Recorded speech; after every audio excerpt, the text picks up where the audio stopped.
first comment on the fact that in Matthew's Gospel, writings are divided into 5 blocks. Why is that? Well, because he's the new Moses. Everybody knew you had 5 books of Moses. So Matthew says, let's have 5 books of the new Moses. So those books, sections if you like, are divided as follows.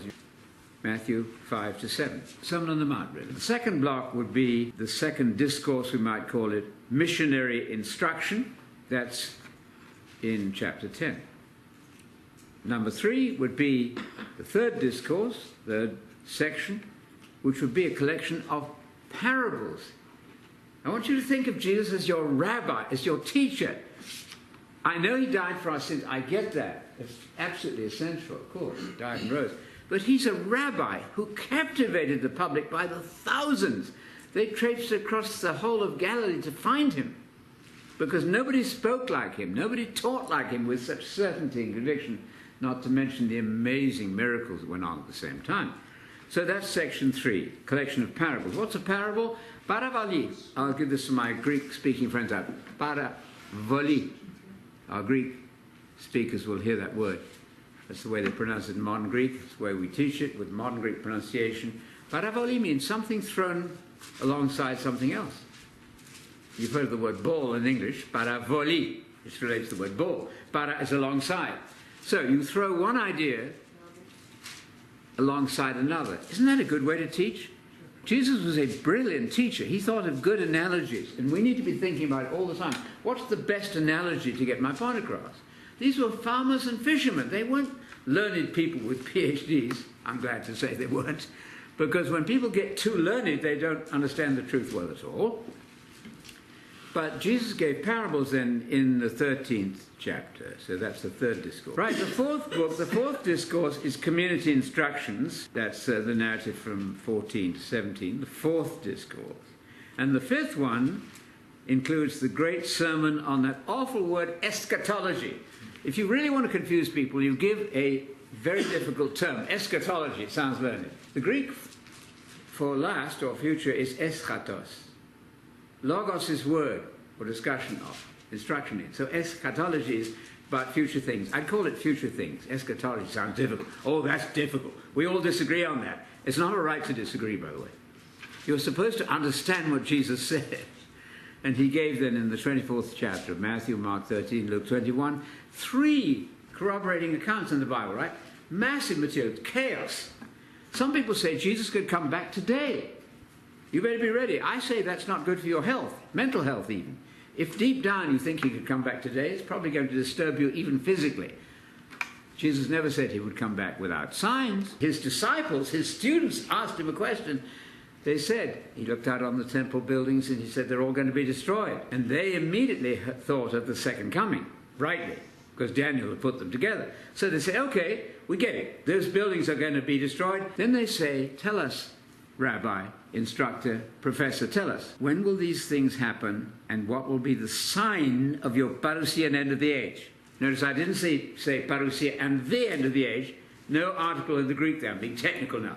That links those two things, rivets them together. The end of the age is the parousia. That's the one single second coming of Jesus. No double second coming. So presumably Matthew is saying this is the new Moses. This is rather important because the Christian faith is not the law of Moses in the letter. Some of us used to be Sabbath keepers. We were trying to do the law of Moses in the letter. And Jesus says, no, let's go into a higher key. You've heard that it was said, we're anticipating in Matthew 5, you heard that Moses said such and such, but I'm saying something new. Do you hear that? That's very bold to be bringing a new covenant. We better be in the new covenant, and our major theme then is, are you going to believe that the teachings of Jesus are Christianity, or are you not? I'd advise that you say, Jesus is our teacher. Do not be under the law of Moses in the letter. If you are, you're going to have to keep the food laws. Don't you touch that pork. That's what it says in Leviticus 11. Don't you touch it. That's the law of Moses in the letter. You better be keeping that Sabbath. You better not work on Friday night. You're worthy of death if you do. It's the law of the letter of Moses. Jesus comes and says, let's do a new thing here. Let's go up into a higher key, a more exciting key, and talk about the new covenant. So you have the first covenant, which was Moses, and you have the second covenant. They're not the same thing. Some of us in our past didn't know that. We weren't aware of it. So think of Jesus as the teacher of the new covenant. That would make him the teacher of Christianity. So guess what? Christianity could be following Jesus. Whoa, that's a novel idea, isn't it? How about that? Many people say, I'm quoting from top professors, that the teaching of Jesus is Christianity. That's not so. What counts is that Jesus died, or rather God died and rose. It's teaching about what Jesus did. That's Christianity, but not what he said. I suggest to you that's the devil speak. It doesn't get any worse than that. So that's what you're up against in this system. Do not imagine I came to destroy the law and the prophets. I didn't. I came to fulfill them. So we have to look at what does that mean. Jesus was not a letter of the Torah observant. He says outrageous things like cleansing all foods in Mark 7. That's a comment they made. They saw what he said.